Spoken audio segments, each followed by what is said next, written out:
오늘 우리에게 주시는 하나님의 말씀 민수기 36장 1절로 13절까지의 말씀입니다. 요셉 자손들의 가문들 가운데 므낫세의 손자이며 마길의 아들인 길르앗 자손 가문의 우두머리들이 나와 모세와 지도자들 곧 이스라엘 자손 가문의 우두머리들 앞에서 말했습니다. 그들이 말했습니다. 내 주께 여호와께서 그 땅을 제비 뽑아 이스라엘 백성들에게 유산으로 나눠주라고 명령하셨습니다.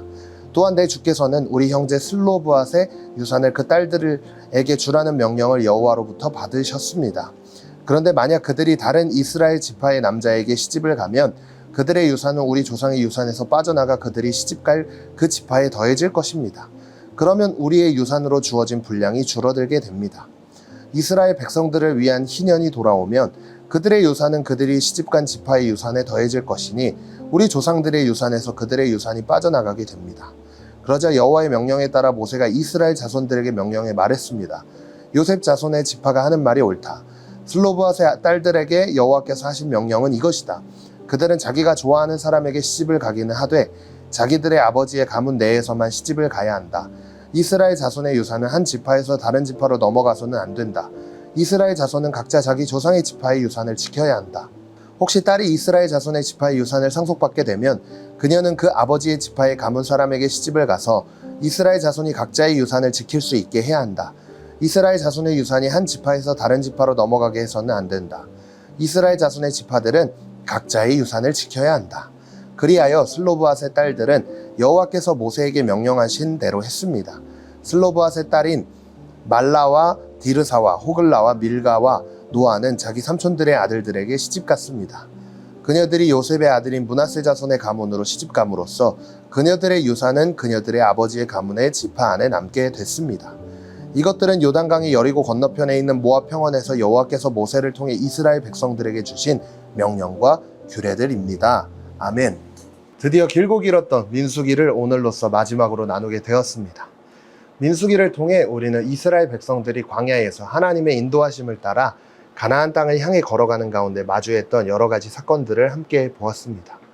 때로 백성들이 순종하지 않아 하나님께서 심판하시는 장면도 보았지만 지금까지 나눈 말씀들을 전도사님이 정리하면서 한번 보았는데 그 가운데 분명히 하나님의 사랑이 담겨져 있다는 것을 느끼게 되었습니다.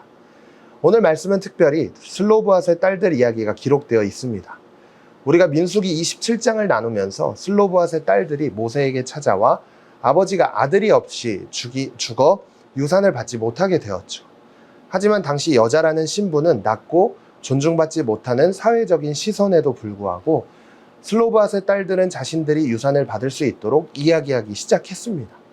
그렇게 그들은 유산을 받을 수 있게 되었죠. 하지만 오늘 말씀에서 문제가 발생하게 되었어요. 그 문제는 다름 아닌 슬로브앗의 딸들이 다른 자손의 남자들과 결혼을 하게 되면 그 재산이 남편의 소유가 되기 때문에 슬로브앗의 딸들이 속한 지파의 유산은 점점 줄어들게 되는 그런 문제가 생긴 거예요. 그래서 그들이 모세를 찾아가 이렇게 이야기하기 시작하는데요. 그런데 만약 그들이 다른 이스라엘 지파의 남자에게 시집을 가면 그들의 유산은 우리 조상의 유산에서 빠져나가 그들이 시집갈 그 지파가 더해질 것입니다. 그러면 우리의 유산으로 주어진 분량이 줄어들게 됩니다. 당시에 므낫세 지파에 속했던 사람들이 모세를 찾아가 이야기하는 거예요. 그런데 이 이야기를 듣게 된 모세는 요셉의 아들 므낫세 지파가 하는 말이 옳다고 이야기하는 거죠. 그래서 한 가지 법을 만들기 시작하는데요. 슬로브앗의 딸들에게 여호와께서 하신 명령은 이것이다. 그들은 자기가 좋아하는 사람에게 시집을 가기는 하되 자기들의 아버지의 가문 내에서만 시집을 가야 한다. 좋아하는 사람에게 시집을 갈 수 있지만 정해진 가문 안에서만 결혼이 가능하다는 것이었죠. 그런데 슬로브앗의 딸들은 이 말을 듣고 어떻게 했나요? 순종하기 시작합니다. 그리하여 슬로브앗의 딸들은 여호와께서 모세에게 명령하신 대로 했습니다. 특별히 이 민수기 마지막 장에서 불순종이 아닌 순종으로 아름답게 이 책이 마무리되는 것을 볼 수 있는데요. 그래서 오늘 민수기를 마무리하면서 우리는 순종이라는 것에 초점을 맞춰 결단을 하기를 원합니다. 충분히 내 마음대로 할 수 있지만 그것이 죄라는 것을 알고 하나님의 명령에 순종했던 슬로브앗의 딸들처럼 우리도 하나님의 말씀 앞에서 순종할 수 있는 삶, 그 삶이 하나님께서 기뻐하시는 삶이라는 것을 기억했으면 좋겠습니다. 그래서 특별히 오늘 말씀을 통해 우리가 생각해 보려고 하는 질문들을 조금 더 깊이 있게 묵상해 보기를 원하는데요.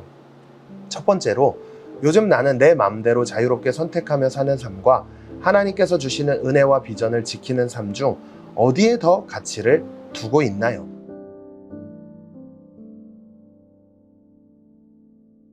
두 번째로, 각자가 말씀에 순종할 때 믿음의 공동체에는 큰 은혜가 부어집니다. 우리 공동체를 위해 내가 헌신할 것은 무엇일까요?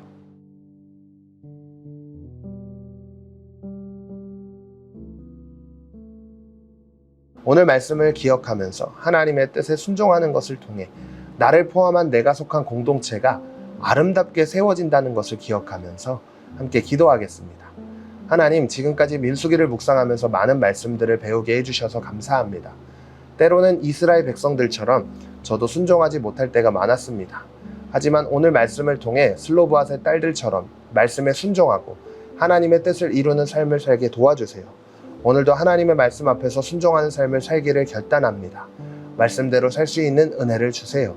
예수님의 이름으로 기도드립니다. 아멘.